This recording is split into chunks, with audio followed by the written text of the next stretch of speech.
then he started asking me questions like, what if we didn't get out?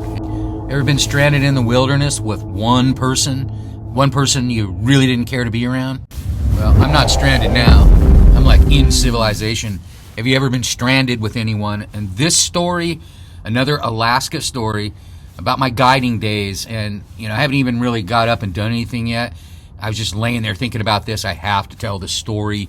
I had a business in Alaska, and I was a guide. I was an Alpine guide. First, it was just me, Alpine guide, long expeditions for days, sometimes weeks at a time. And then later I got into a tourism-based thing with helicopters. And I talked about that in my last video.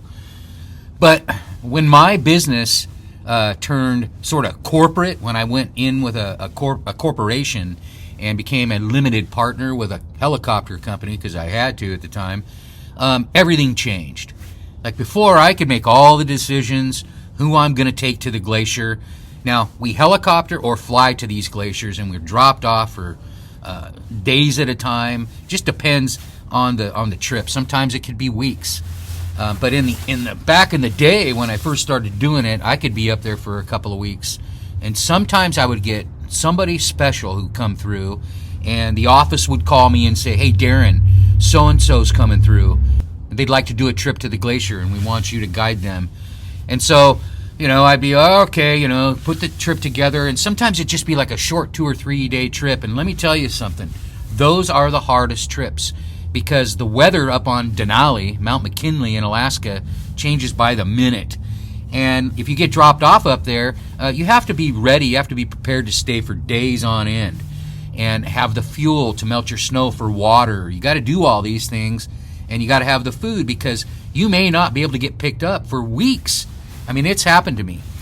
This story is about one of those times, about one of those expected short trips that just turned out a little bit longer than we wanted it to, with the wrong person.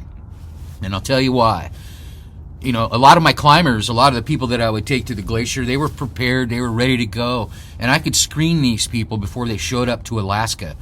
Over the phone, I could talk to them, get photos, find out what they're like. Are they fit for this trip? Because it's a commitment. Now, just going to the glacier, you didn't really have to be in prime shape. You just spend a couple days up there camping out with me, and I do the cooking, or my guides, and we take care of everybody up there. And a lot of times it's just 1 or 2 people that I'm taking. It's a very special trip. On this one, I'm going to tell you about somebody, quote unquote, special. And I got the call. Hey, all right, so I'm getting ready for the trip, getting all the food ready and everything. And I meet this guy at the airport.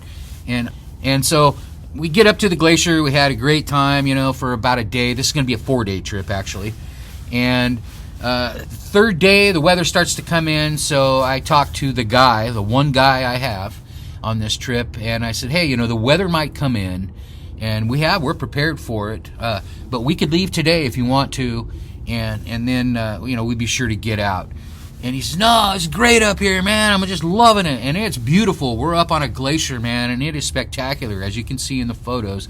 They don't do justice, but we had a great couple days. We would put snowshoes on and snowshoe around the glacier. I walked him up to some of the biggest granite tower walls in the world, and took photos and had a great time.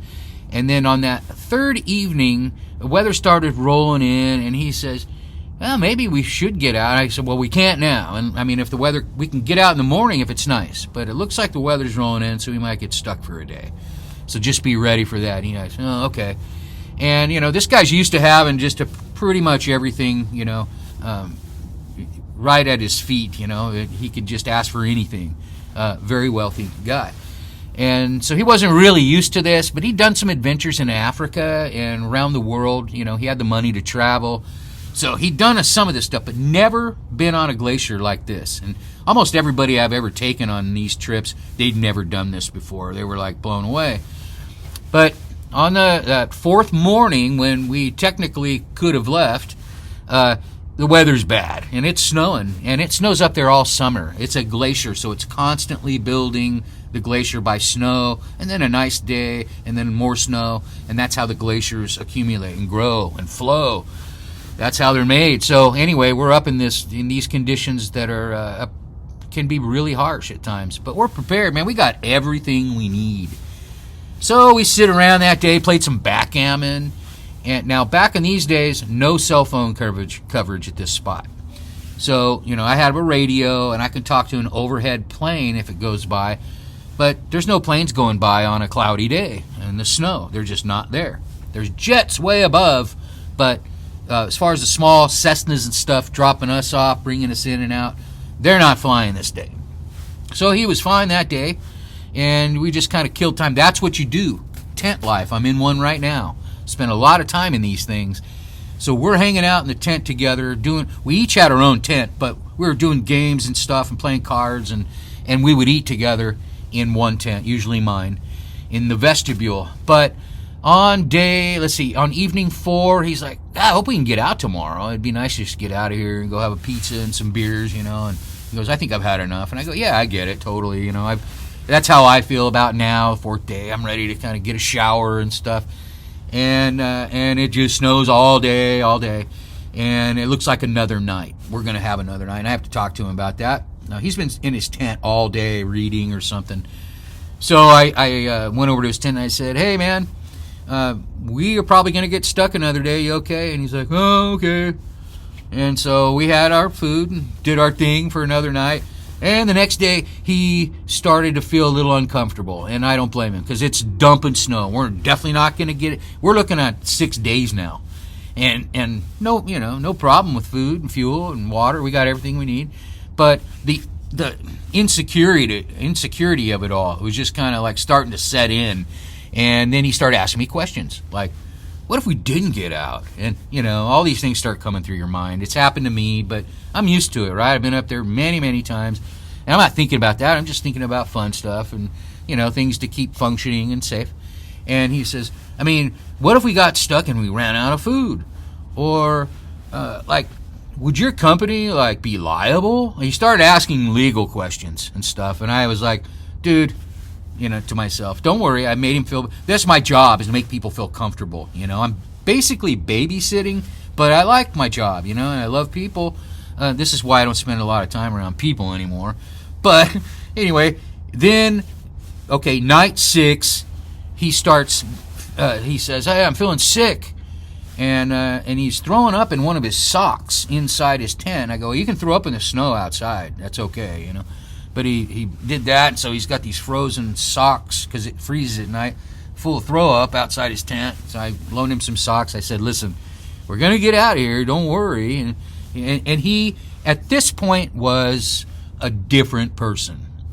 So I wasn't able to screen this guy, is the bottom line here, before he came up. I wasn't able to. It was a corporation now. They were doing all the screening and talking to guys, and it was the bottom line that day. The bottom line was, the bucks, and this was a high-end client, somebody who was going to go talk about it and send more rich people, apparently.